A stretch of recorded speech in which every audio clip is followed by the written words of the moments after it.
وأحسن منك لم تر قط عيني وأجمل منك لم تلد النساء خلقت مبرأ من كل عيب خلقت مبرأ من كل عيب كأنك قد خلقت كما تشاء كتاب أنزلناه إليك مبارك ليدبروا آياته وليتذكر أولو الألباب۔ یہ کتاب برکت والی ہے جسے ہم نے آپ کی طرف نازل فرمایا ہے تاکہ دانش مند لوگ اس کی آیتوں میں غور و فکر کریں اور نصیحت حاصل کریں۔ اللہم صلی علی سیدنا محمد وعلی آل سیدنا محمد بعدد کل ذرۃ مئۃ الف الف مرۃ۔ سامعین و ناظرین اکرام، السلام علیکم ورحمۃ اللہ وبرکاتہ۔ سامعین اکرام، سورہ رحمان آیت نمبر 24 سے 25 تک آج کا موضوع، کیا ہم اللہ تعالیٰ کی نعمتوں اور قدرتوں کو عملاً جھٹلا رہے ہیں؟ اس کے ساتھ آج کے سبق کا آغاز کرتے ہیں۔ سب سے پہلے گزشتہ سبق کا اعادہ ہوگا۔ فَبِأَيِّ آلَاءِ رَبِّكُمَا تُكَذِّبَانِ، پس اے گروہ جن و انسان، تم دونوں اپنے رب کی کن کن نعمتوں کو جھٹلاؤ گے؟ خَلَقَ الْإِنسَانَ مِنْ صَلْصَالٍ كَالْفَخَّارِ، اسی نے انسان کو ٹھیکری کی طرح بجتے ہوئے خشک گارے سے بنایا۔ وَخَلَقَ الْجَانَّ مِن مَّارِجٍ مِّن نَّارٍ، اور جنات کو آگ کے شعلے سے پیدا کیا۔ فَبِأَيِّ آلَاءِ رَبِّكُمَا تُكَذِّبَانِ، بس تم دونوں اپنے رب کی کن کن نعمتوں کو جھٹلاؤ گے؟ رب المشرقین ورب المغربین، وہی دونوں مشرقوں کا مالک ہے اور وہی دونوں مغربوں کا مالک ہے۔ فَبِأَيِّ آلَاءِ رَبِّكُمَا تُكَذِّبَانِ، بس تم دونوں اپنے رب کی کن کن نعمتوں کو جھٹلاؤ گے؟ مرج البحرین یلتقیان، اسی نے دو سمندر طواں کیے جو باہم مل جاتے ہیں۔ بینہما برزخ لا یبغیان، ان دونوں کے درمیان ایک آڑ ہے، وہ اپنی اپنی حد سے تجاوز نہیں کر سکتے۔ فَبِأَيِّ آلَاءِ رَبِّكُمَا تُكَذِّبَانِ، پس تم دونوں اپنے رب کی کن کن نعمتوں کو جھٹلاؤ گے؟ سامعین اکرام، سورہ رحمان آیت نمبر 24، وَلَهُ الْجَوَارِ الْمُنشَآتُ، اور اسی کی ہیں کشتیاں کھڑی ہوئی، منشآت کھڑی ہوئی، فی البحر، دریا میں، کل اعلام، مانند پہاڑوں کے۔ فَبِأَيِّ آلَاءِ رَبِّكُمَا تُكَذِّبَانِ، پس تم اپنے رب کی کون کون سی نعمت کو جھٹلاؤ گے؟ کل من علیہا فان، ہر ایک جو اس زمین پر ہے، جو کچھ بھی اس کے اوپر ہے، من علیہا، جو اس کے اوپر ہے، فان، فنا ہونے والا ہے، وَيَبْقَى، اور باقی رہے گی، وجہ رب کا، ذات تیرے رب کی، ذوالجلال والاکرام، جو صاحب جلال اور عظمت ہے، وہ باقی رہے گی۔ فَبِأَيِّ آلَاءِ رَبِّكُمَا تُكَذِّبَانِ، بس تم اپنے رب کی کون کون سی نعمت کو جھٹلاؤ گے۔ سامعین کرام، تھوڑا سا اگر غور کریں، بات یہ ہے کہ کلام اللہ جو ہے وہ نازل ہوا ہے نصیحت کے لیے۔ یہ ایک بات جو ہے بنیادی طور پہ نوٹ کرنے کی ہے، میرے لیے بھی اور آپ کے لیے بھی، اور اس سے ہم نے اپنے لیے نصیحت یہ ہے کہ انسان اپنے لیے خیر ڈھونڈے اور سلامتی کا مکان تلاش کرے، یہ ہمارے لیے خیر ہے۔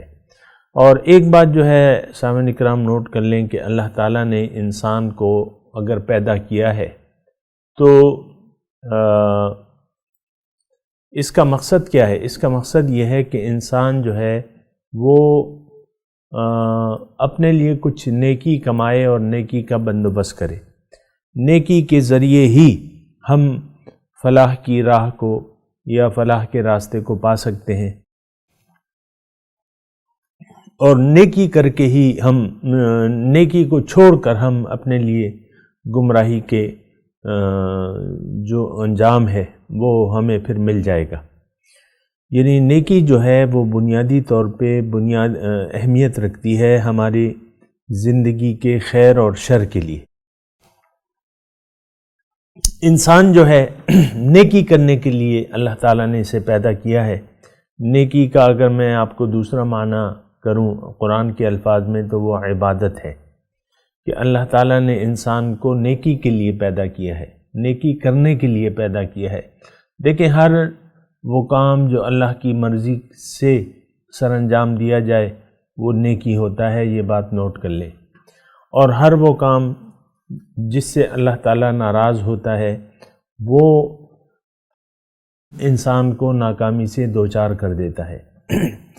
انسان کو اللہ تعالیٰ نے نیکی کے لیے پیدا کیا ہے، لیکن یہ اگر دنیا کے دھوکے میں آ جائے اور اپنے حقیقی رب اور منعم سے منہ پھیر لے، رخ پھیر لے اس سے، اور غیر اللہ کی طرف اگر یہ متوجہ ہو جائے تو پھر یہ ہے کہ یعنی اس کا جو ہے معال پھر خراب ہوگا، یعنی اس کا انجام پھر خراب ہوگا۔ اور انسان دیکھیں، ایک بات میں آپ کو بتا دوں اللہ تعالیٰ کی توفیق سے کہ نیکی کیا ہے اور برائی کیا ہے۔ ایک بات جو ہے بنیادی طور پہ آپ نوٹ کر لیں، دیکھیں نیکی تب شروع ہوتی ہے جب آپ رجوع الی اللہ کر لیں، اللہ کی طرف رجوع کر لیں، اللہ سے استغفار کریں، اور یعنی اپنے غلط طرز زندگی کی معافی مانگے، اور پھر اللہ کی طرف رخ پھیر کے اس کے راستے پر چل پڑے۔ اب آپ کا ہر کام جو ہے وہ نیکی میں شمار ہوگا۔ یہ دیکھیں، بہت آسان بات بتا رہا ہوں، بعض لوگوں کے ذہن میں بلکہ اکثریت کے خیال میں نیکی اور برائی کا جو تصور ہے وہ ذرا مختلف ہے اس سے۔ ہم لوگ دنیا کو اپنی منزل بنا کے اور دنیا کے راستے پر چلتے ہوئے ہم کچھ نیکیاں بھی کرتے ہیں اور بہت ساری نیکیاں کرتے ہیں، لیکن ایک بات نوٹ رکھیں کہ یہ ساری نیکیاں جو ہیں یہ ضائع ہونے والی ہیں۔ اس کی وجہ کیا ہے کہ نیکی کرنے کی آپ کی نیت درست نہیں ہے۔ آپ نے زندگی گزارنے کے لیے جو منزل ہے اس کے تعین میں غلطی کر لی ہے۔ منزل ہونی چاہیے آپ کی اللہ کی رضا، ورضوان من اللہ اکبر، اللہ کی رضا جو ہے وہ بہت بڑی چیز ہے۔ آپ اپنے آپ کو خوش کر رہے ہیں، آپ نے ما سوی اللہ کو اپنی منزل بنا کے اس کی طرف رخ پھیر کے آپ اپنی زندگی کا سفر طے کیے جا رہے ہیں، تو اس صورت میں کیا ہوگا کہ آپ کو ناکامی اور بربادی کے علاوہ کوئی راستہ نہیں ملے گا، آپ کی ساری نیکیاں ضائع ہوں گی۔ اور دیکھیں، یہ تو ہوا جو ہے میں نے آپ کو جو بیان کیا ہے نا، تو اس کا مطلب یہ ہے کہ میں آپ کو بتا رہا ہوں کہ نیکی کیا ہے۔ حقیقی نیکی یہ ہے، دوبارہ میں بتا رہا ہوں، کہ آپ اللہ کی طرف رخت سفر باندھ لیں، اور کہہ دیں کہ ان صلاتی و نسکی و محیای و مماتی للہ رب العالمین، اور یہ بھی کہہ دیں کہ انی وجہت وجہی للذی فطر السماوات والارض حنیفا وما انا من المشرکین، کہ میں نے اپنا رخ پھیر لیا ہے اس ذات کی طرف جس نے زمین اور آسمان پیدا کیے ہیں، اور میں مشرکوں میں سے نہیں ہوں۔ یہ بجائے خود اس آیت میں اس جملے کی تفسیر موجود ہے، یہ جو ابھی میں نے آپ کے سامنے پڑھی نا کہ انی وجہت وجہی للذی فطر السماوات والارض حنیفا، میں نے اپنا رخ اس ذات کی طرف پھیر لیا ہے جس نے زمین اور آسمان پیدا کیے ہیں، اور میں اس میں یکسو ہوں اور میں مشرکوں میں سے نہیں ہوں۔ تو اگر ایسا نہیں ہے تو پھر آپ مشرک ہیں۔ دیکھیں یہ آیت کے لفظی ترجمے سے آپ اندازہ لگائیں، اس میں تفسیروں کی ضرورت نہیں ہے، لفظی ترجمہ دیکھیں، یا تو آپ نے اپنا رخ پھیر لیا ہے اللہ کی طرف اور بالکل یکسوئی سے آپ اللہ کو منزل بنا کے اللہ کے راستے پر چل رہے ہیں۔ اگر ایسا نہیں ہے تو پھر آپ مشرک ہیں، آپ مشرکوں میں سے ہیں، یہ بالکل واضح ہو جانا چاہیے۔ اچھا، دوسری یہ ہے کہ برائی کیا ہے۔ برائی کی میں آپ کو تفصیل بتا دوں کہ اگر آپ نے اللہ کو منزل نہیں بنایا اپنا، یعنی رخت سفر اللہ کی طرف نہیں باندھا، اللہ کو نہ مقصود بنایا، نہ محبوب بنایا، نہ مطلوب بنایا، اور آپ نے ما سوی اللہ کو اپنا مقصود و محبوب و مطلوب بنا کے دنیاوی کامیابی اور کامرانی کے کو سامنے رکھ کے آپ زندگی گزارنے لگے، تو یہ ایسا ہوگا کہ پھر آپ اپنے کام میں مخلص نہیں ہیں، یعنی جو آپ کا مقصد پیدائش تھا۔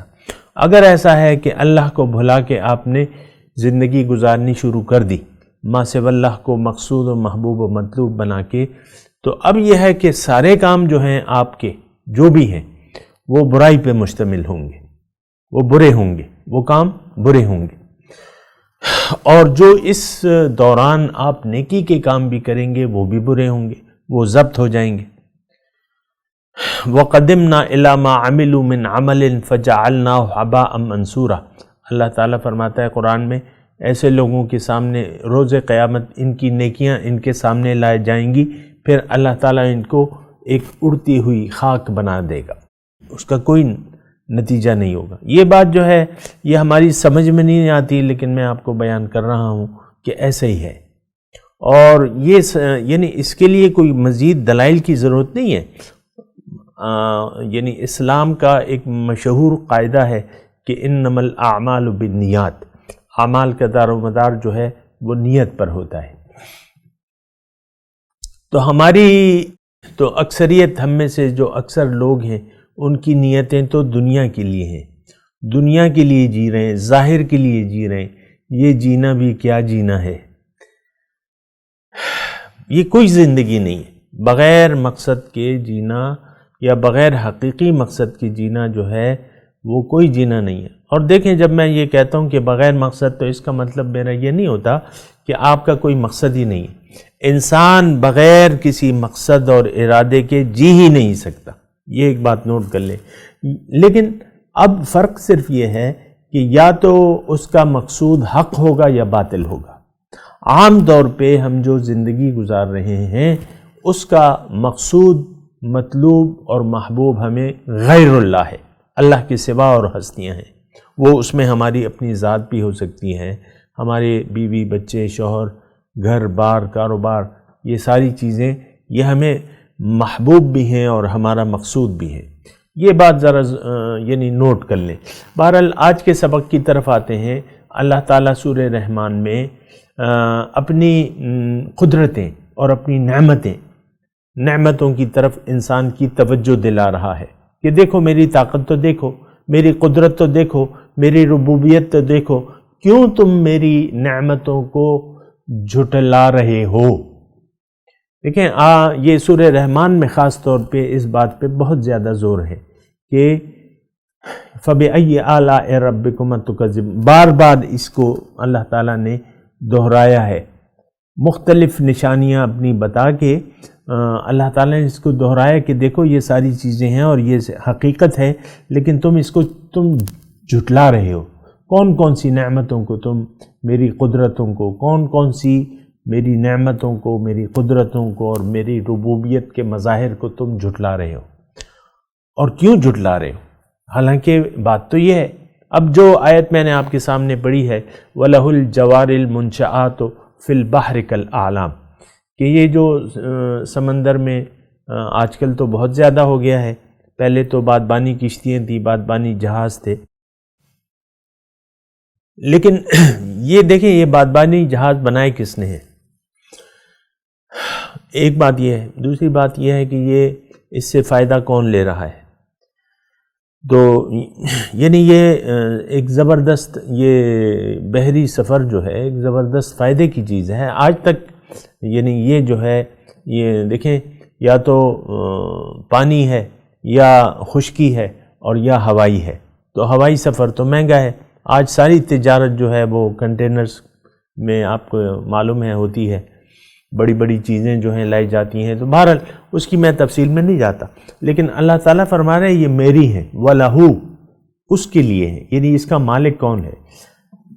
ہم تو مثال کے طور پہ جس کے بڑے بڑے، آج کل کی میں بات کر رہا ہوں، اس وقت بھی ایسے ہی تھا، لیکن ایک جو بنیادی غلطی ہے جو ہمیں لگ چکی ہے اور جس میں ہم مبتلا ہیں غلط فہمی میں، وہ یہ ہے کہ ہمارے پاس جو کچھ بھی ہے اس کو ہم اپنا تصور کرتے ہیں۔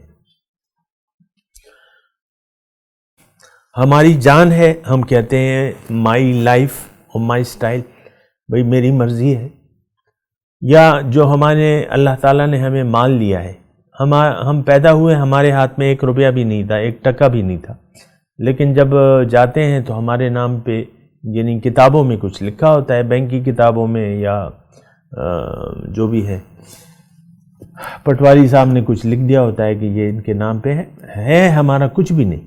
دنیا میں یعنی بہت بڑا فساد اس وجہ سے بھی برپا ہے سامنے کرام کہ جو کچھ ہمارے پاس ہے ہم اس کو اپنی ملکیت تصور کرتے ہیں، اور بہرحال میں یعنی ابتدا سے کام لوں گا کہ ہم اپنی ذات کا مالک، ہم خود کو اپنا مالک سمجھتے ہیں، ہم اپنے آپ کو کوئی چیز سمجھتے ہیں، ہم یہ نہیں سمجھتے کہ یہ زندگی اللہ کی عطا کردہ ہے، مجھے اللہ نے پیدا کیا ہے۔ تو یہاں سے بنیادی غلطی پیدا ہوتی ہے کہ آپ ملکیت کے بارے میں غلط فہمی کا شکار ہو جاتے ہیں۔ اب مثال کے طور پہ ایک مردان میں ایک پلازا ہے بہت بڑا، اور میں جا کے اس پہ دعویٰ کر دوں، یعنی مالک اس میں بیٹھا ہوا ہے، مثال کے طور پہ باہر جا کے میں چیخنے لگوں کہ یہ پلازا میرا ہے اور نکلو یہاں سے اور یہ اس کا انتظام میں چلاؤں گا، مثال کے طور پہ آپ کو یہ بتا رہا ہوں۔ باہر اس پلازے کے آگے، اس میں ایک بہت بڑا پلازا ہے، شاپنگ پلازا ہے، بہت سامان ہے اس میں ملکیت، تو باہر جا کے میں یہ چیخنے لگوں نکلو یہاں سے نکلو، اور یہ پلازا میرا ہے اور یہ سب کچھ میرا ہے، تم لوگ نکل جاؤ یہاں سے۔ یہ ہمارا تصور ہے کہ دیکھیں ہمارا مالک اور آقا تو اللہ تعالیٰ ہے، ہماری جان کا، مال کا، ہر ایک چیز کا مالک جو ہے وہ اکیلا اللہ تعالیٰ کی ذات ہے۔ اب دنیا میں آگے جب ہم ہوش سنبھالتے ہیں تو چاہیے یہ، اب دیکھیں ہے اللہ تعالیٰ کا، لیکن اس نے ہمیں امانتاً دیا ہوا ہے، یہ چیزیں ساری امانتاً ہیں ہمارے پاس۔ اب ہونا یہ چاہیے کہ ہم جب اللہ تعالیٰ نے ہمیں اس کو استعمال کرنے کا اختیار دیا ہے تو اس میں ہم تصرف اپنی مرضی سے نہ کریں بلکہ اللہ کی مرضی سے کریں، اور یہ ایک جینون سمجھنے والی بات بھی ہے۔ مثال کے طور پہ میں جو ہے میں مطلب کوئی بھی ایک پلازا ہے، اس میں مالک جو ہے چند لوگوں کو نوکر رکھ لیتا ہے، تو اب یعنی جو نوکر ہیں، جو تنخواہ دار نوکر ہیں، وہ اس میں جا کے مالک کی مرضی سے کام کریں گے، اپنی مرضی تو نہیں چلائیں گے، نہیں، مالک کی مرضی سے، تو پھر وہ پلازا اور انتظام جو ہے وہ چلے گا۔ لیکن 5 لڑکے اس نے بھرتی کیے نوکر کہ بھئی تم سیل مین بن جاؤ، تم یہ کرو، تم وہ کرو۔ اب سارے جا کے اپنے اپنی حیثیت کو بھلا دیں گے اور اپنے آپ کو مالک تسلیم کرنے لگیں گے، تو پھر تو اس پلازم میں فساد برپا ہو جائے گا۔ بالکل اسی طرح یہ کائنات کا مسئلہ ہے سامعین کرام کہ ہم لوگ اس کارخانہ حیات یا یہ جو ہمارا کارخانہ ہے یا جو کائنات میں ہم آئے ہیں، ہماری حیثیت جو ہے وہ ایک نوکر کی ہے، عابد کی ہے، غلام کی ہے۔ اب اگر ہم اس میں اپنا تصرف بانٹنے لگیں کہ بھئی یہ تمہارا وہ میرا یہ ہے نا، تو پھر تو اس میں فساد برپا ہو جائے گا، اور ہو چکا ہے وہ فساد۔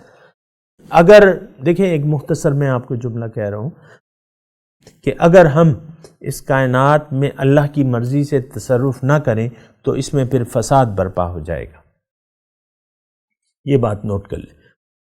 لیکن اب میں آپ کو ایک اور بات کہتا ہوں آیت قرآن کی کہ ظہر الفساد فی البر والبحر بما کسبت ایدی الناس، خشکی اور تری میں فساد برپا ہے کیونکہ لوگوں کے اپنے اعمال کی وجہ سے جو لوگ کر رہے ہیں، ہم تو اپنا سمجھ کے اس میں تصرف کر رہے ہیں، حالانکہ ہمارا تو نہیں ہے، یہ تو ہمارا نہیں ہے، یہ تو اللہ تعالیٰ کا ہے سب کچھ۔ للہ ما فی السماوات والارض، ہر ایک چیز کا مالک جو ہے اللہ کا ہے۔ تو اس آیت میں یہ ایک مضمون ہے سامعین کرام کہ دیکھو اے انسان، تم کیوں اس کائنات میں اپنا تصرف یا اپنی ملکیت جتا رہے ہو؟ اور حقیقی بات یہ ہے کہ ہم اس کائنات میں ہمارے پاس جو کچھ بھی ہے اس کا ہم اپنے آپ کو مالک سمجھتے ہیں، تو پھر وہاں فساد برپا ہو جاتا ہے، ہمارے اندر پھر فساد ہوتا ہے، اور پھر ہمارے اندر جو ہے ہم پھر پریشان ہوتے ہیں۔ چیز ہماری نہیں ہے، اللہ کی ہے، اللہ کی مرضی سے اس کو استعمال کرنا چاہیے۔ ہم آ کے یہاں اپنی ملکیت تصور کرتے ہیں اور پھر وہاں سے گڑبڑ شروع ہو جاتی ہے، پھر ہم میں اور مالک میں لڑائی شروع ہو جاتی ہے۔ اللہ تعالیٰ فرماتا ہے کہ الا لہ الخلق والامر، کہ دیکھو مخلوق میری ہے اور حکم بھی میرا چلنا چاہیے، اور آپ یا ہم، اکثریت ہم میں کہتی ہے کہ نہیں ہم ہیں، اس زندگی کے مالک میں ہوں، چاہے وہ عورتیں ہیں۔ اب میں بیویوں کی مثال دیتا ہوں عام طور پہ سمجھنے کے لیے۔ دیکھیں شریعت کا پابند ہم اپنے آپ کو نہیں سمجھتے، اور خاص طور پہ جو بیگمات ہوتی ہیں، آپ دیکھیں ان کا رویہ جو ہے، یہ صرف بیگمات تک کا نہیں ہے، ہم تمام ٹوٹلی انسانیت، لیکن سمجھنے کے لیے تاکہ آپ کا ایک مخصوص چیز پہ آپ کی ذہن آ جائے، مثال کے طور پہ عرض کرتا ہوں، بیوی آتی ہے، شوہر کے حقوق اس نے پڑھے ہوں گے کتابوں میں، آج کل بیگمات جو ہیں عام طور پہ کتابیں پڑھتی ہیں یہ وہ، تو شوہر کے حقوق جو ہیں وہ شریعت نے مقرر کر دی ہیں، شوہر کی اطاعت اور شوہر کا کہنا ماننا اور اس کی دلجوئی۔ لیکن خواتین جو ہیں عام طور پہ جو گھروں میں رہتی ہیں وہ کہتے ہیں نہیں، ہمیں یہ خوش رکھے گا تو ہم اس کو خوش رکھیں گے۔ ہماری جو گھر میں خواتین ہیں، جو گھر والیاں ہیں، وہ اپنے شوہر سے اس طریقے سے پیش آتی ہیں، وہ کہتی ہیں میری بھی تم دلجوئی کرو۔ میں یہ نہیں کہتا کہ شوہروں کو عورتوں کا خیال نہیں رکھنا ہے، لیکن عورتوں کا ایک ذہن یہ بن گیا ہے کہ شوہر میرا خیال رکھے گا تب میں اس کا خیال رکھوں گا، وہ میری پرواہ نہیں کرے گا میں بھی اس کی پرواہ نہیں کروں گا۔ یہ ایک عام ذہنیت ہے ہماری گھر والیوں کی۔ اچھا، اب اس میں یہ ہے کہ دین کو تو ہم نے کب کا ترک کر دیا ہے، دین کو تو ہم مانتے ہی نہیں۔ تو بہرحال آپ دیکھیں کہ یہ تصرفات ہیں، بے جا تصرفات ہیں۔ عورت کو میں کہہ رہا ہوں کہ عورت کو، اے عورت، اے بیوی، اے گھر والی، تمہارا یہ جسم تمہارا اپنا ہے؟ میں پوچھ رہا ہوں، اگر نہیں ہے تو تم اس میں خود تصرف کیوں کر رہی ہو، اپنی مرضی سے زندگی کیوں گزار رہی ہو؟ اللہ کی رضا کو دیکھو، اور حضور صلی اللہ علیہ وسلم کی ہدایات کے مطابق تم، لیکن وہ تصور تو اس لیے نہیں ہے کہ ہم تو اپنے حقیقت کو کب کا بھلا چکے ہیں۔ ہم سمجھتے ہیں ہم یہ ظاہری جو 4-5 فٹ کا انسان ہے یہی اصل ہے اور ہم اس کے مالک ہیں، یہ ایک بہت بڑا تضاد ہے، اور اس کی وجہ سے ہمارے اندر بھی فساد ہے اور باہر بھی فساد ہے۔ ضرورت اس بات کی ہے کہ ہم اصلی مالک حقیقی کو پہچانیں اور اس کی مرضی کو اس 5-6 فٹ پہ لاگو کریں، حضور صلی اللہ علیہ وسلم کے طریقے کے مطابق زندگی گزاریں، تب ہماری زندگی میں چین آ جائے گا، سکون آ جائے گا، اور ہم اپنے مقصد حیات میں بھی کامیاب ہو جائیں گے۔